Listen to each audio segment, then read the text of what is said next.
You've spun your perfect yarn, but it isn't truly finished until you give it a bath.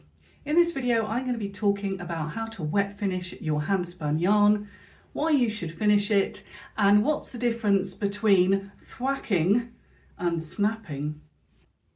If you're new here, my name is Becca and I'm a hand spinner, knitter and newbie weaver, and you're very welcome to my slightly echoey conservatory in West Wales. Now, I've got 4 skeins of my hand spun sock yarn. So what I thought I would do was leave one unwet finish. So this is literally just come off a niddy noddy. It's 2-ply. It's quite energized. There's quite a lot of twist in it because it is a sock yarn, so I want a fair bit of twist.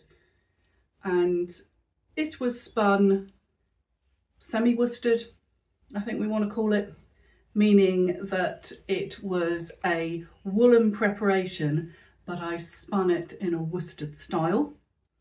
And I've got 3 others of these, and one of them I'm just going to wet finish without snapping or thwacking. Then one of them I'm going to snap and one of them I'm going to thwack. And once they're dry, we will have a look at the difference. This video is part of my ongoing series, Hand Spinning 101, which is aimed at the less experienced hand spinner. However, if you are an experienced hand spinner, and I know we've got some very experienced hand spinners in the community, and you think there's a tip or a trick that you'd like to share with the newer hand spinners, then please do leave a comment below. I know people find it really useful to sort of see what other hand spinners do. All I'm going to be doing is giving you the benefit of my experience, what I find works for me.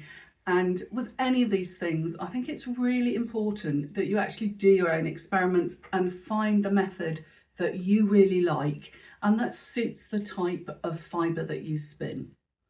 I have a tendency to spin mostly Welsh mule, which is more of a medium fibre. It's quite a long wool because it's a BFL cross with a Welsh mountain sheep, which gives a very nice fibre, but it's not like a fine merino. So I very much finish my yarns with that fibre in mind.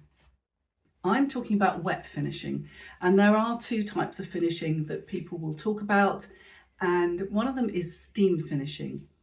Now, steam finishing is really great if you are working with the finer, more sort of lightweight, more liable to break fibres.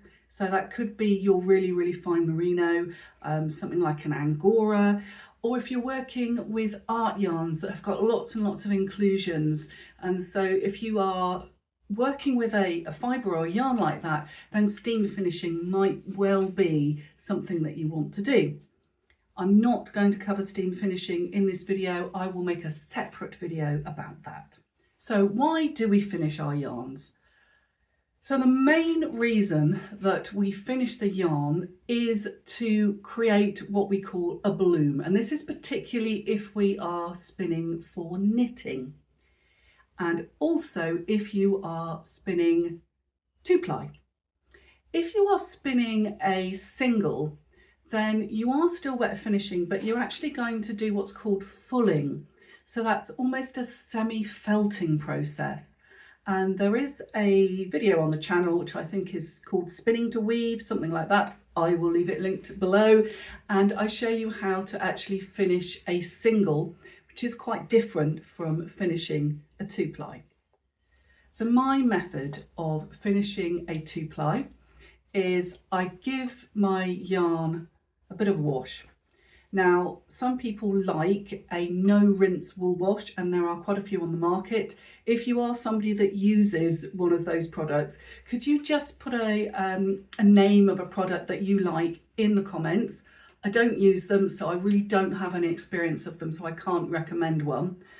I'm afraid I am a bit of a cheapskate, so I just use a couple of drops of washing up liquid. I know some people like shampoo. I personally don't like shampoo because it generally contains things that will coat your fibres.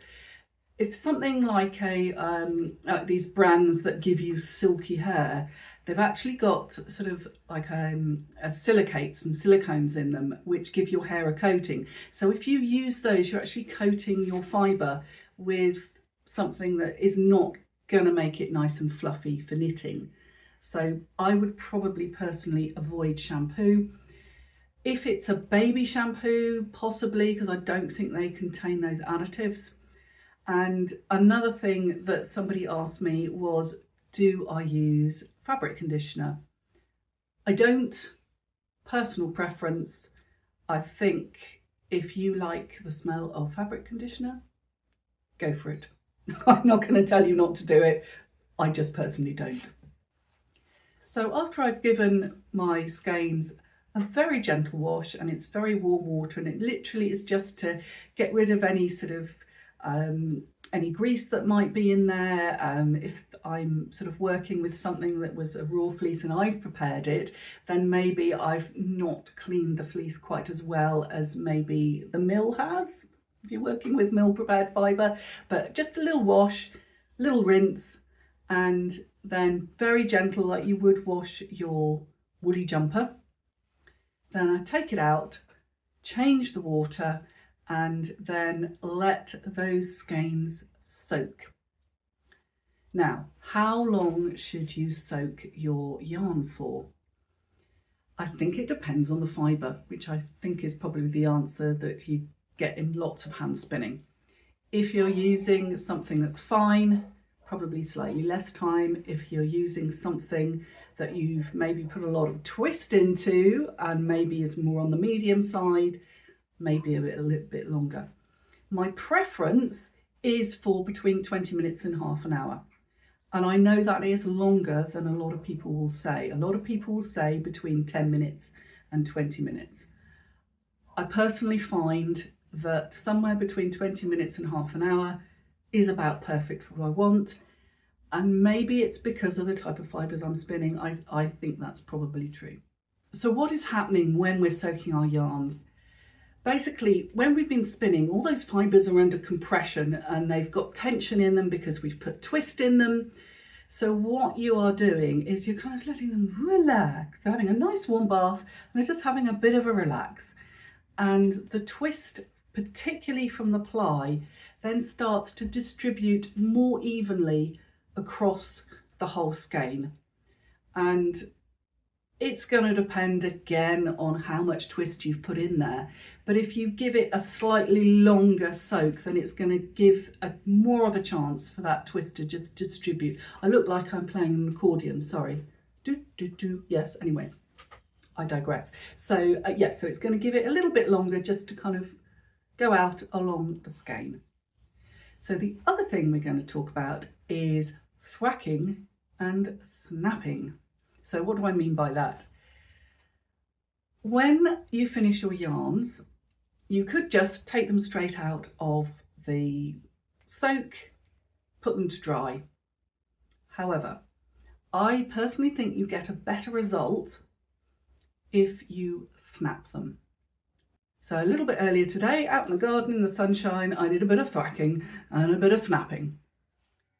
The yarn's now been soaking for half an hour, and I'm going to squeeze out as much of the excess water as I can without wringing the yarn. Then I'm going to lay it on an old towel, and once it's in the old towel, I'm going to actually roll it up and remove even more of the water.